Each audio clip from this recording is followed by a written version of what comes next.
hero was an idiot. He was fickle and vacillating. I read The Castle of Otranto. What a stupid book. My husband introduced me to Georgette Heyer, but I want you to feel that you're part of the period.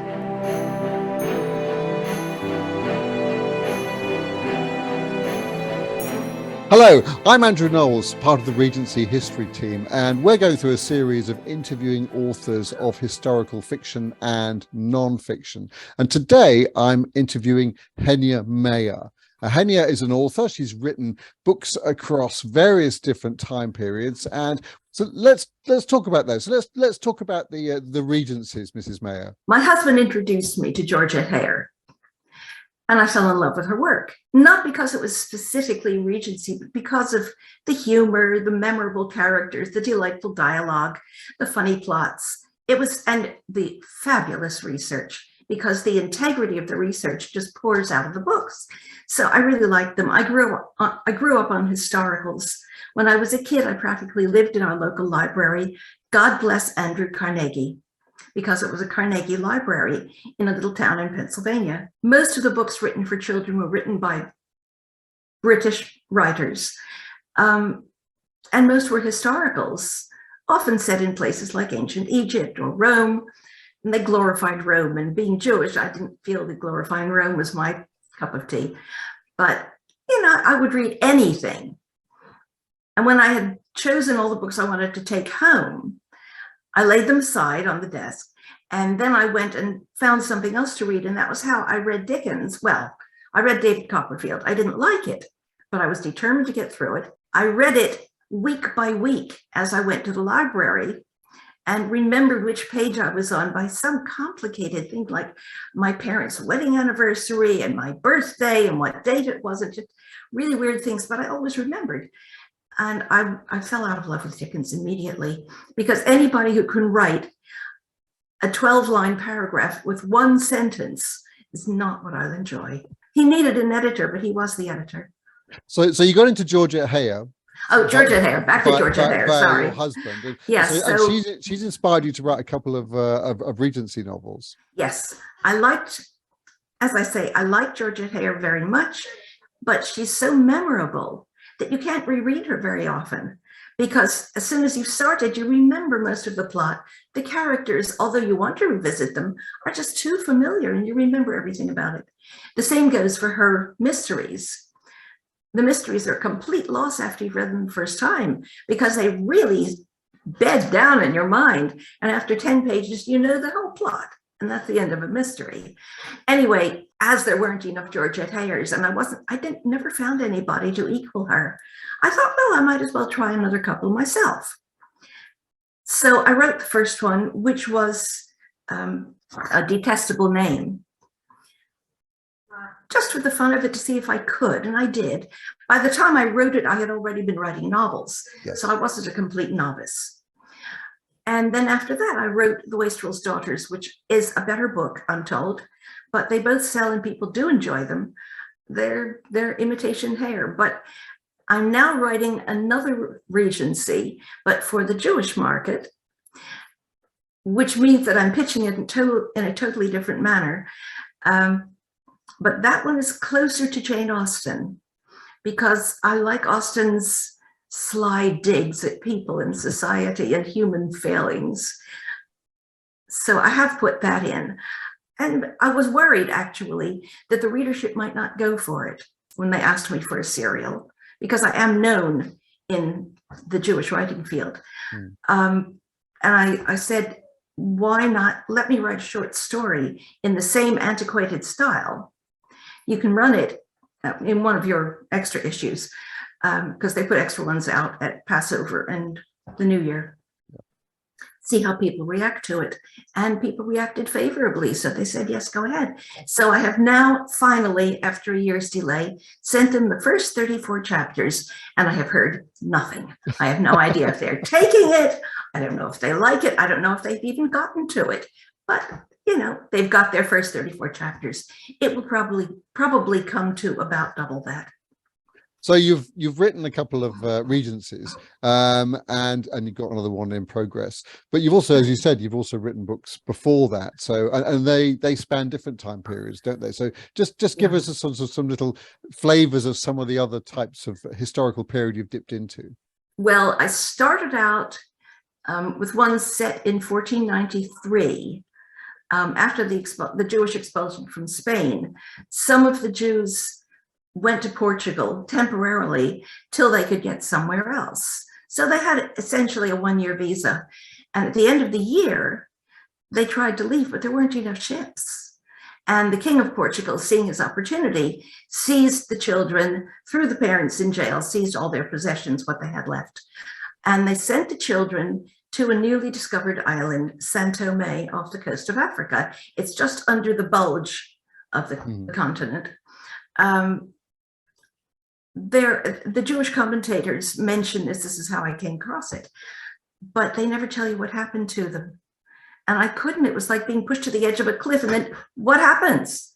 You know, I've run out of ground, but I've got no end to the story. So I wrote essentially the end to the story for at least a couple of the children. Yeah.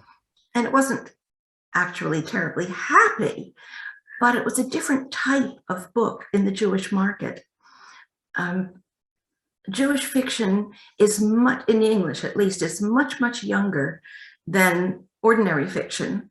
And even it's even younger than the science fiction genre. Early science fiction was all science and adventure, but no characterization. And this was typical of the books available in the Jewish market at the time. So I wrote one based on my reading. And of course, I'd grown up with all this fantastic secular fiction, historical fiction. Rosemary Sutcliffe was essentially my teacher, though she didn't realize it or intend to be.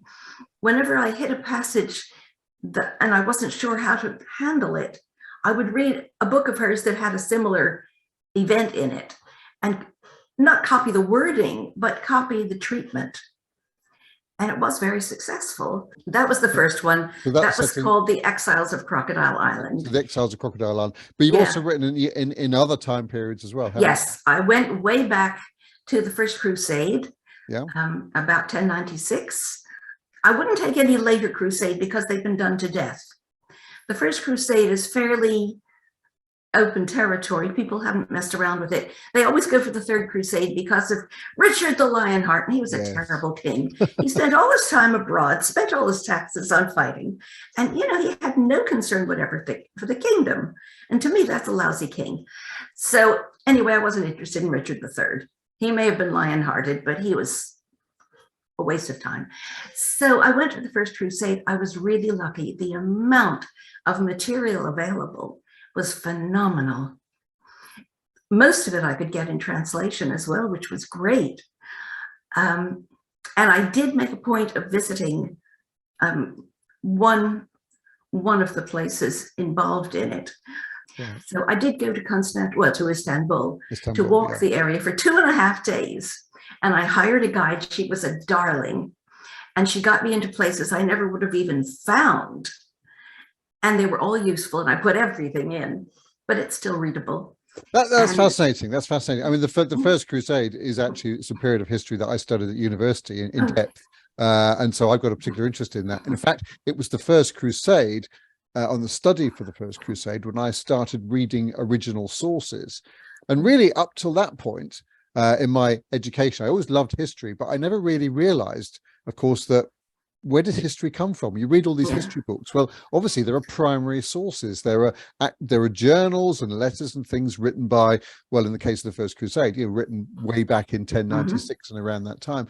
And it was reading those. I found reading those much more interesting than reading the history books and people's opinions. Absolutely, because they all have their own hobby horses.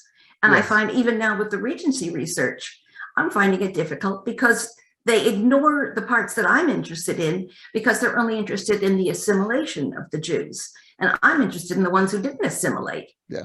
And that's information about them is thin on the ground. Generally, it's just kind of side issues. Anyway, for that one, somebody in the community who was a bibliophile said that his favorite book, and I don't know how he could stomach it, was this really gruesome collection of essays of Jews who had witnessed the massacres along the Rhine as the Crusaders went on their way. And I used one, and I've actually had I lifted exact words and exact scenes from the particular one I chose, because it was Mainz, Cologne, Speyer, you know. And I've had complaints from people that it was, you know, it was too strong. It wasn't really suitable for a book. It's there. I'm not putting in stuff that I've invented. I'm not that nasty. But there isn't so much of that in your Regencies. I don't. Not at all. I read a review. One of the reviews of your Regencies. Part of the review says, if you want an authentic Regency experience in the unusual setting of Harrogate, with a multitude of well-drawn and almost uniformly kindly characters, this is the one for you. So this is talking about one of your two Regencies. It was the second one, the Wastrel's Daughters. It's the Wastrel's Daughter. It's the Lark Rise to Candleford version of the Regency romance they write, where nothing terribly awful happens and the pace is stately, but very much one to savour. So and I valued that review. There was two reviews like that. And that was what I wanted. I want something that nobody's going to get all knotted up over, that nobody is agonizing much. But I want you to feel that you're part of the period.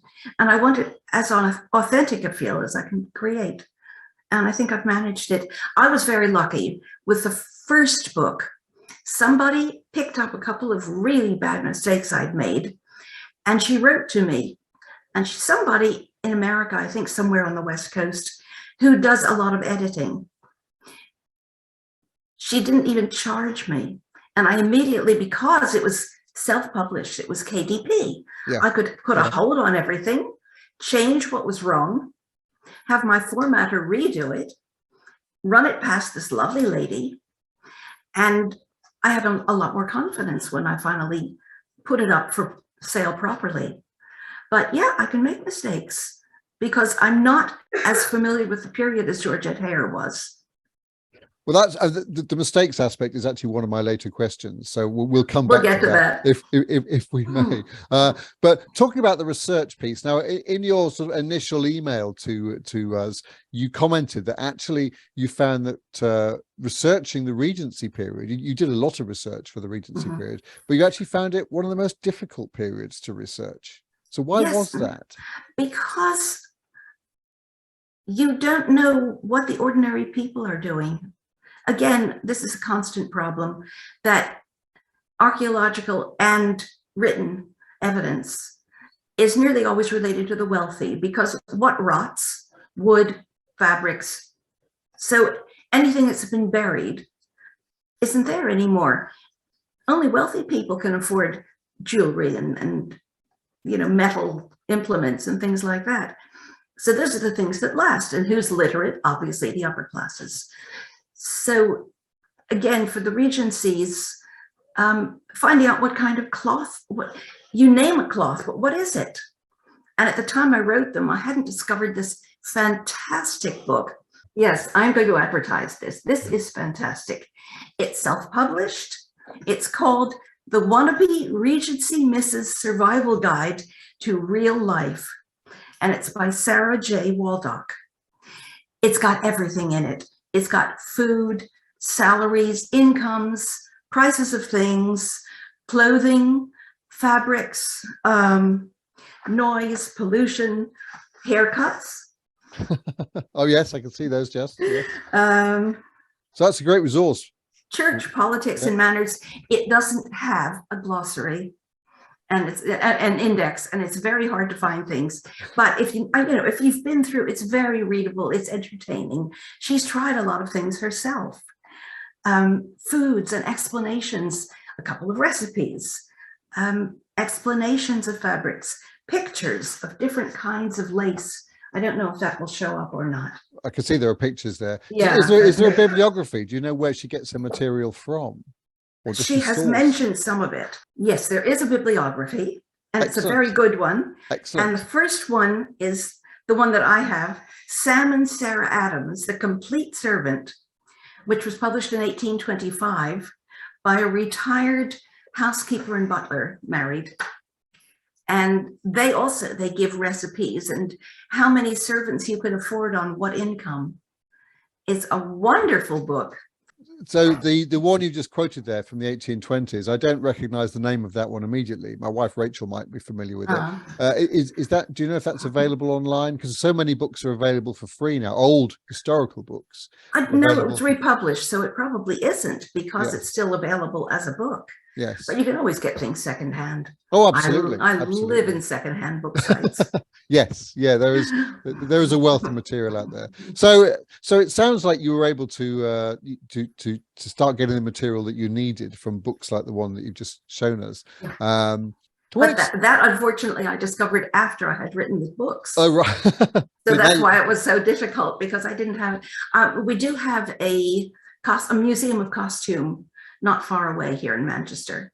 And I went there, they were very helpful, and they have an excellent library, but it's nothing is the same as holding a fabric in your hands and knowing whether it's a smooth or a slub texture or sateen or rough. So I had to learn a lot. So what level of society are most of the characters? You talked about finding it difficult to get to the sort of lower levels of society. Yes, but no dukes. you don't have dukes in your books? No, because the aristocracy is not that big, and at the time it certainly wasn't that big. The number of dukes in imitation Regency literature is probably larger than the entire population of England in those days. So, and besides, I like to have a sort of touch of reality. So my characters don't meet anybody famous in any of my books, because I've never met anybody famous. So why should my characters? So they just go along in a perfectly ordinary way, but they are of Jane Austen's class, which would be better class. Yes. But not most of them, not with any major titles. Baron is, I think, about as high as we go. Yeah, I mean Jane Austen herself. I mean the books that she wrote. Obviously, she was writing in the period itself, so she was for her they were contemporary novels. But she doesn't particularly have many of the aristocracy referenced in her books, does she? No, and that was what I liked. And you know what I found out just recently? I was actually listening to the words in Pinafore, the Gilbert and Sullivan. Yes. And when Sir Joseph is singing, he's saying that, of course, the captain wouldn't be acceptable in his circles because he's actually lower middle class. And I was interested that no matter how far you rose in the Navy, you were still lower middle class. And I would have thought that they were a bit higher than that. Yes, well, I'm doing research into the Navy, the Regency Navy right now, and yes. Oh. In fact, Jane Austen in Persuasion, Anne Elliot's father, comments that the Navy allows men of sort of lower rank to rise to positions of higher than they should, basically. Yes. A lot of middle class sons went into the Navy, and they became admirals. Yes, so, and it's amazing that it was remarkably democratic. But at the same time, as I understand it, yes, the son of a duke or an earl who might be in the Navy as well might make a distinction between themselves. I would think. And another officer of exactly the same rank in the Navy, but who was a different rank in society. Yeah. So you had a dual system going on. Yes, I've been working through a book on Jews and the Navy and the Royal Navy in the Regency period. I mean, that is really a niche market, a tiny little sliver of history, but I found it incredibly useful because I've placed part of my current novel in Portsmouth. I don't know anything about Portsmouth, and I haven't got the energy or the time to go down there. And all I know is it's flat. So it's been hard to get maps that were useful, but I managed, I've cobbled enough together. But this is all maps. Maps are a minefield. They're always such a pain in the neck because, first of all, they're generally not topographical maps. You have no idea if it's flat, hilly, if there's a chasm in the middle, yet no idea. So you've got Jewish characters. Obviously, you talked a lot about the writing for the Jews and the Jewish audience and having Jewish characters in your books. To what extent, and I'm turning back to my old history study days now, there were often references to the Jewish sources. So to what extent are there Jewish sources for Regency which are perhaps not necessarily so accessible to other people? I don't know. Not much, almost nothing, and especially not for England. It wasn't religiously a strong community. Most of the people of the upper income bracket were only interested in getting ahead financially. Yeah. And that meant really leaving their Judaism behind. A lot of them converted because you couldn't hold office or attend university or do a lot of other things without taking an oath. And the oath was a Christian oath, so of course they were completely excluded. Jewish communities kept registers and record books of cases that came before the rabbis, cases that came before the community officials. Yeah. Those are called pinkases. And now and then one will surface. And I'm presently working my way through an immense volume on the one from Metz, because my luck, I placed part of the current book in Metz. And I needed to know really how the community worked and how it interacted with the secular community as far as dealing with the differences in legal framework. So this very nice gentleman sold me an e-copy, but there's a lot of stuff in it. And it actually isn't for the Regency. It's for the whole of the 18th century, which is nice, but not as useful, especially since, of course, it ends just as the Napoleonic era begins, because the whole, you had the terror, everything shut down, synagogues shut down, yeshivas, which were institutions of higher learning in the Jewish community, were closed. And they didn't open up until years afterwards. So in Metz, the yeshiva there, which had a continent-wide reputation, was only just being reconstituted in 1818. And then it was kind of co-opted by the government and moved to Paris, where it pretty much failed. It was very much a product of Metz, but it had some really famous rabbis running it in the 18th century. So you talk about some of these Jewish legal books. Are there any of these that relate to England for the Regency? And if so, nothing. There's nothing. Nothing. There's nothing. If they kept anything, it wasn't as complete as some of the ones on the continent. Right. So no, I haven't been able to use that. The books that I've been consulting for the Portsmouth community was quite significant because they had attached themselves to the Great Synagogue in London. So there was a certain amount of interaction there. But no, it's very little. Very little material. Yeah. Some of the books have actually been, they've got whole chapters based on court records of cases that came to court where people were attacked or had things stolen from them or stole themselves, because nobody has a uniformly honest society. And they're interesting things, but nothing really complete. Portsmouth has some information, but again, very often not really detailed enough to do much with. So you've talked about some of the sources that you've used for research, and you may already have answered this, but I'll ask the question specifically, which is what would you consider to be your biggest challenge when it came to research? What did you find the hardest to find or to houses in a very, like 1,000 years ago, right? We don't have anything. Grand palaces, of course we have them, but for the ordinary person in, for instance, Constantinople, what did tenements look like? Were they like the insulae in Rome, or were they built differently, and how high were they? And it took a lot of hunting. Eventually, I did find an academic who supposedly knew. She even charged me for the information she gave me, which is very rare because most academics are they're so giving and so generous with their knowledge. But this one charged. But as I just had to kind of base it on the insuli and assume that that was the standard. They had real high rises there. I don't know how many stories, but really tall. Yeah. And I assume that people didn't cook on the higher stories the way they didn't in the insuli. It was just too dangerous. Yes, I mean, obviously, the houses of the common people in most cultures are made of very perishable materials, aren't they? Yeah. They just disappear very quickly. Some of them too quickly, Yes. up in fire. And for anything around the Regency, what would you say was your biggest challenge around the Regency, particularly? Around the Regency, I think it was decent maps again. Maps. Because because I'm using online sources and old maps don't reproduce well. Yes. So I think that's really been hardest, just to even read the names of the streets. Fabrics also have always been a problem.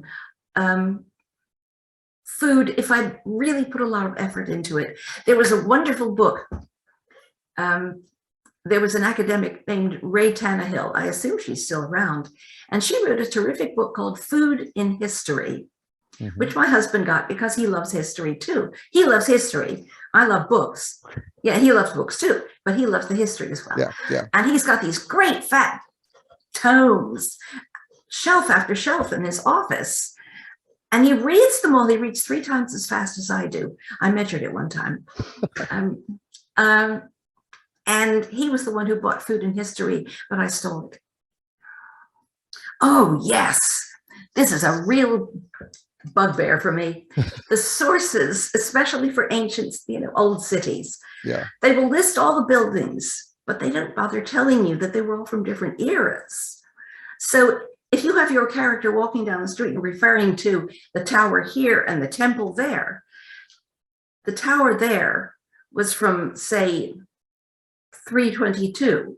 The temple was from, 60 BCE. Yeah. And one had been destroyed before the other was even built. But you don't know that from the way they talk. Yes. And I really got narked by that. It makes life so difficult because then you have to go to every single building you want to refer to. You've got to track it down. Was it still there? Was it not there? I did cheat with one thing.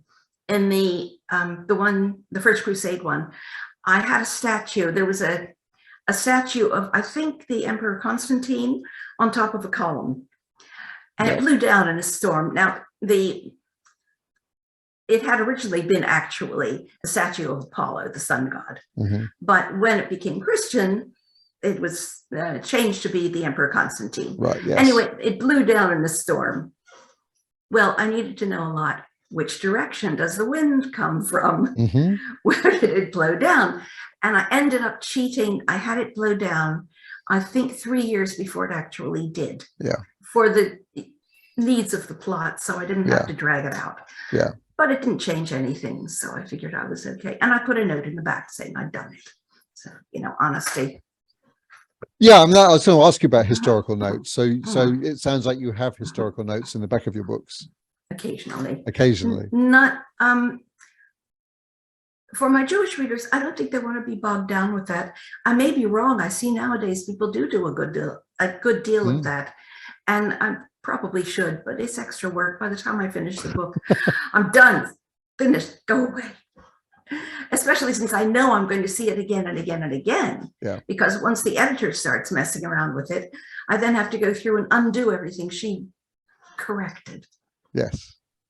Yeah. I mean, I think quite a few of the historical novels do have notes in the back, and some people enjoy them. I certainly enjoy them because it helps to see where the author deviated from what actually happened and explains that, and which one author did tell me is a useful way of avoiding people coming back at them and saying you got it wrong. They say, well, I told you I got it wrong at the back of the book. I deliberately got it wrong because it actually suited the plot. So that's one thing.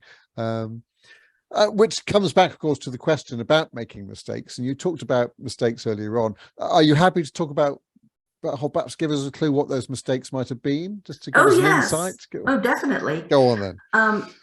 Well, with the very first book, it ends up in the Jewish quarter of, I think, Fez in Morocco. Mhm. And I knew that what we call a ghetto is what in Arabic-speaking countries is called a mellah. So I referred to it as a mellah. My luck, I ran into somebody who came from whichever city it was. You said, it's not a mellah. It's a something or other else. And there was a whole story to explain why. And I said, I thought, yeah, all right, she's caught me out. And fancy footwork. I said, was it called that in 1495? And she said, I don't know. And I said, good. So I ignored that. I have made other mistakes. In the Regency, in the first Regency, I made a major error. I had an unmarried girl who was going to be engaged to a young man in the same carriage with him, being driven to his house. Yeah. And it was completely innocent, but it was totally inappropriate. Mm-hmm. And I had something else happening. And this wonderful, wonderful woman picked it up, caught me on it, and I fixed it. And I won't do that again. But with the one that I'm working on now, I'm paying her to go through the first 34 chapters just to see if I've done anything as stupid as that. But it's revising your mindset. I'm lucky because I come from an Orthodox Jewish background. There are a lot of things that our girls wouldn't do that were also not done in the Regency. Mm-hmm. So it's a much more enclosed society, much more protective. And it was very nice. And all these novels with the girls running off with people, it may happen, but not that I've heard of. What were some of the other mistakes? Oh, yes. I had written a character was standing on a hill in the 1096 one in Constantinople. Yeah. I can't remember why, but one of the reasons I wanted to go was to make sure the hill was there, and it wasn't. So I had to rejig that part of the story and put my character on a hill that I knew was there, which is, and it fit better anyway, and it worked out better, which is the hill in Pera, which is across the Golden Horn from the city. And he's looking down from the top of the hill to see Constantinople before he leaves it. And it worked out much better, being honest. The biggest hole, and if I ever get around, this is the problem with having it published with a mainstream publisher. Once it's out, you can't revise it. Yeah. So I did one called This is America, about a family coming to live on the Lower East Side. Now, I never wanted to put anything on the Lower East Side because it's been done like crazy. Everybody does it. But I knew it would resonate with my readers because the bulk of my readers are familiar with the tri-state area. So, okay, it was useful because there was a tremendous amount of research material available. Mm-hmm. There's also the Tenement House Museum on the Lower East Side. They were very helpful, but I was reading descriptions, and here again is where dates matter. And I made a big deal of a bank, which was a very large edifice, and it actually wasn't built for another 7 years. So, and somebody pulled me up on it, but years after that book came out, and it was somebody who wanted to make a Yiddish translation of it. He never did, but he was the one who told me. Told you about it. He knew it. Yeah. And how does it make you feel when someone points out an error in your books? Facepalm. Yeah, I do my best. Yeah. Yeah. Well, and we all do. And then that's what is so wonderful about finding that Georgette Heyer did the same thing. Yes. Because in one of hers, she has Arabella, maybe, I don't know. There's a whole scene that takes place in the Royal Pavilion in Brighton, and with the king coming over and the girl trying to avoid him and going into a side room and being alone with him and somebody coming to rescue her. And it actually hadn't been built yet. Yes. Yes. There was a fancy residence at the same address, but it hadn't been turned into what we now know as the Royal Pavilion with all its glories.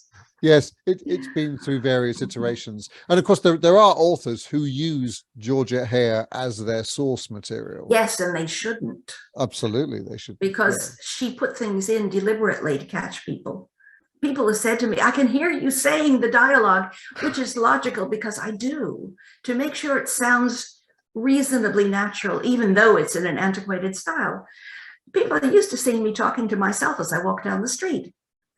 I wanted to ask you about the dialogue, because that's my next question here. So it's good that you mention it, because obviously, yes, people did speak differently, and you've written about different time periods. So you've got various different languages as well. So obviously you're writing in English, and I think you've already, again, answered the question. You've talked about the language being antiquated. It sounds like you're trying to mimic to a certain extent the style of speech they would have used, versus putting it in modern vernacular for the modern reader to really easily access. Yeah. Is that fair? Yeah, it is. It is. And it's a tightrope. Yeah. For my very, very old novels, I didn't make any attempt. I just had people speak colloquially. But Rosemary Sutcliffe, who was an award-winning novelist after all, and who was my teacher, idol, deliberately had her characters speak in a more stilted language because she wanted to give that feel of long ago and far away. Yes. Whereas I wanted to bring the long ago and far away, give it more immediacy.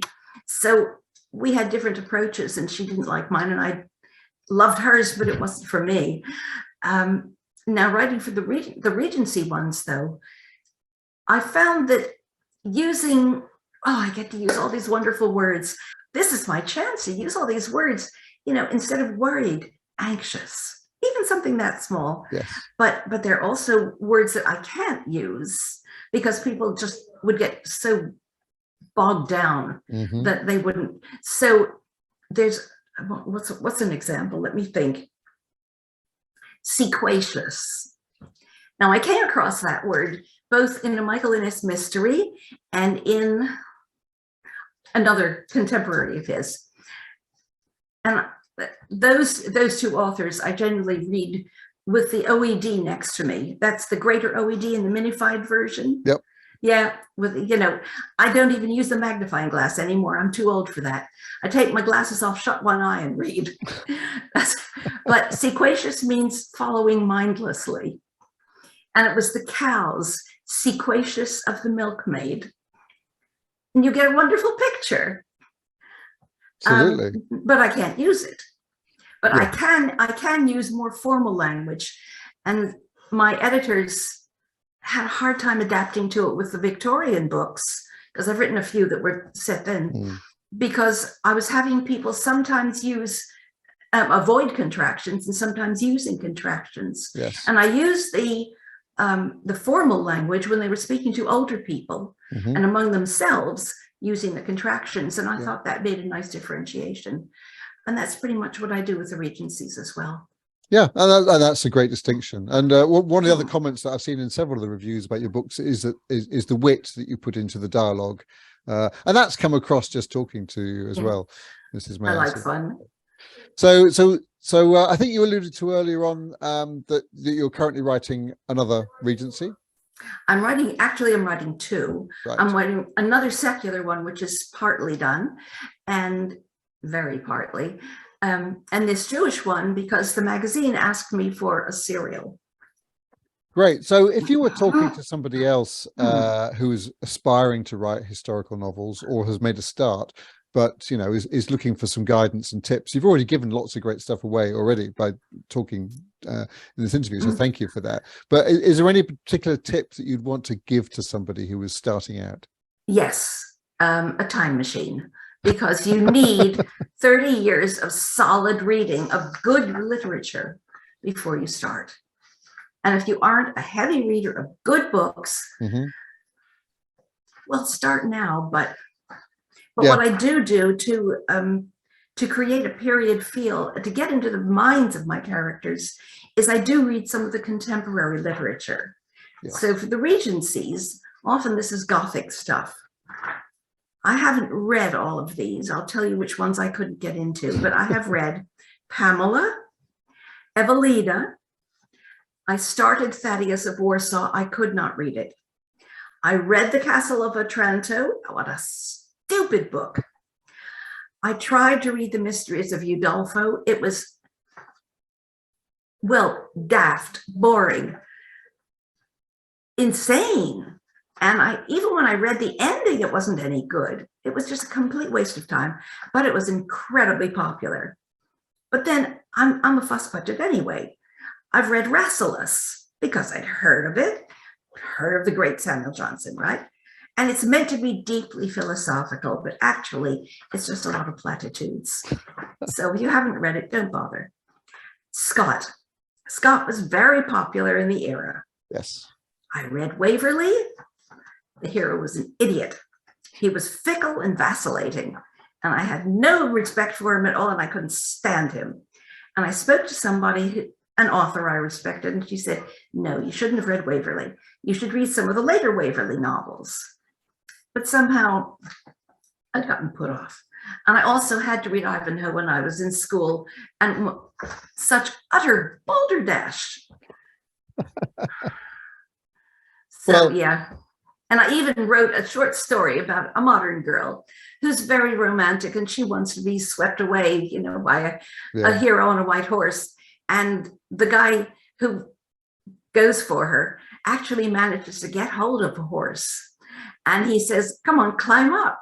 And she looks at the stirrup, and it's this immense horse, and the stirrup is about the level of her ear. And only a ballet dancer could get her foot up that high. So she has to get a kitchen stool, and she climbs up the step stool and gets onto the horse. And then she finds out that riding on a horse, if you're not used to it, is awfully bumpy. Yeah. And she bites her tongue, and she finally tells him that maybe it wasn't the ideal. So yes. Yeah, some of these romantic ideals really aren't what they're made out to be, are they? So I like to put children in my books if I can, because kids are fun. Yes. If they're naughty, or they can be really nice kids. And when somebody's unhappy and a little kid comes over and gives them something they've made or a picture they've colored, it's a lovely, and a kiss. It's so comforting. Absolutely. Absolutely. That's great. Yeah, some of the books you listed there are on my reading list. I haven't got into those. Ask me first. I've read Austen's, and I've read Dickens and things like that. And Rachel, who works with me at Regency History, my wife, she's very much she's read quite a few of those, right?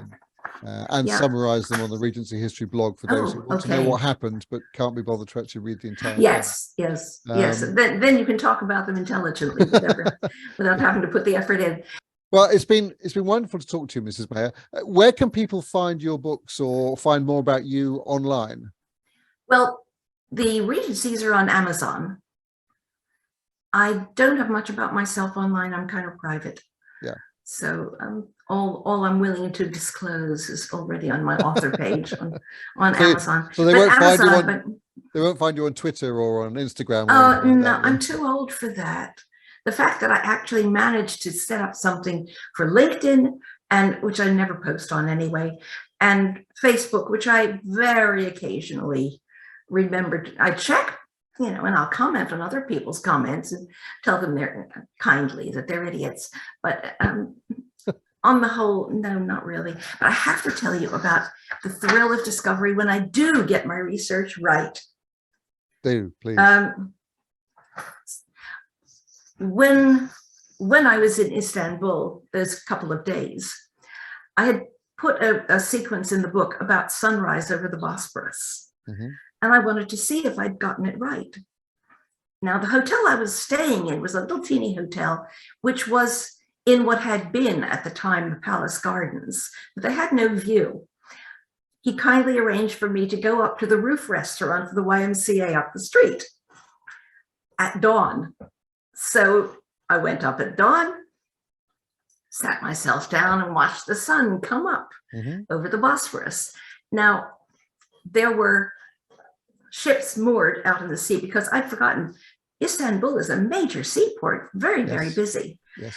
So there were a lot of ships moored there overnight.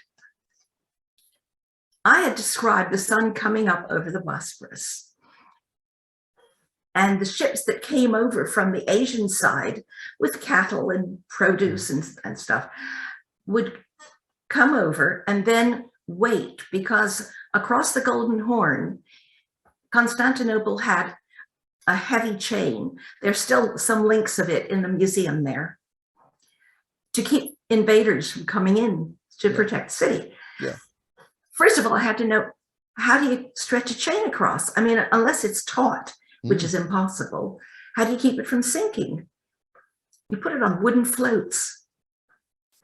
So in the morning at dawn, a ship would go out from the naval harbor and collect all the, you know, the chains on the wooden floats, pull them over to the other side and open up the passage. And I wrote as they did so, the little ships from across the sea would come, slipped in one by one until the passage widened because the chain was pulled, and then they all came in at once. And as I watched sunrise over the Bosphorus, those ships that had been moored overnight came in, even though there was no chain anymore, they came into the Keras, the Golden Horn, one by one, and I was thrilled. The only thing I got from the view that I had forgotten was that the sun flares off windows. Yes. So I put that in because there were a lot of glass windows in the palace, and they would have caught the sun as it came up. So I was pleased about that. The spice market. The spice market, I discovered there's still a spice market there. It's huge. And it's in the same place it was in 1096. Can you imagine? Wow. 1,000 years of the spice market is in the same place. Yeah, I mean, I'm quite envious because the First Crusade, some of the sites of the First Crusade, I would love to get to. I haven't got to any of them yet, but maybe one day. I hope things settle down. If only the Kurds go away. Anyway, and the wonderful story, which I couldn't use, but I love it. 100 years earlier, I think, the empire in Constantinople had run out of money, and they couldn't pay the army. The emperor's personal guard were Vikings, as you probably know, the Varangian Guard. And they weren't pleased at not being paid, so they said they were going to leave. And the emperor said, no, you're not. And he had the chain run out across the Keras to keep them in. That wasn't going to stop them. They pulled their boats out within the, inside the chain. Yeah. They rowed back to the head of the inlet. And then they all started rowing like crazy. They got up terrific head of steam. They got up to the chain. The guys all dropped the oars, ran to the back of the boats. Boat tipped up, right? Then they ran to the front, boat tipped down, right? They got over the chain and left. That's an amazing story. I love it. It's brilliant. I hadn't heard that one. Right. It's been a real pleasure to talk to you today, Mrs. Meyer. So thank you very much for sharing some of your stories and some of your insights about writing not only the Regency novels, but also novels set in other historical periods. I could go on for hours. Lucky, stop me. Well, I am going to press the end now. Oh, hang on. I just have to show pictures. This is the joy of doing your own covers. This is the one. I don't have the books. This was the one for A Detestable Name. I just used free pictures of models. But anybody can use them, and I see that other people have as well. Yes. The second one, I chose a picture from a fashion journal of the time. Yes. And I think it's much more appropriate. And the reason I'm so happy about having done my own covers, and I got an artist, obviously, to set them all up and did the typing and everything, was that for the First Crusade one, I was with a publisher, and they gave me a cover that was so anachronistic. It was totally wrong. Yeah. They had the death mask of Agamemnon. And they gave me a stupid title that wasn't my title. And I was so glad when they folded, deservedly. And I had the copyright, of course. So I reissued via KDP. I still had contact with the artist layout artist, is it called, who did the interior of the book. So I had him do me a new cover, which was appropriate. I did a different honest blurb. The original blurb was all lies. I changed the first page, added a glossary. I just revamped the whole thing, and now it's for sale on Amazon. Hooray! Under my real name. Excellent. So my excellent. real the books under my real name you cannot get for the most part on Amazon. For some reason, the listing depends on the distributor, and if the distributor doesn't list the books, they don't appear on Amazon. So you have to go to a Jewish bookstore. I'm sorry. Right. Find your local Jewish bookstore. Brilliant. There may not be one. I'm sure they can Google it. I'm sure they can find something somewhere. Oh, yeah. Anyway, so it's been a pleasure to talk to you. So thank you very much. And it's been a joy to Thank talk to you. somebody who's actually based in the UK, because everyone else I've spoken to has been in the US Yes, or I noticed that. Canada. Yeah. So, Well, I'm delighted to talk to somebody who knows about First Crusade era. Who does? and there's loads of other subjects. I mean, book covers themselves are a whole separate subject. Yeah. But anyway, thank you very much.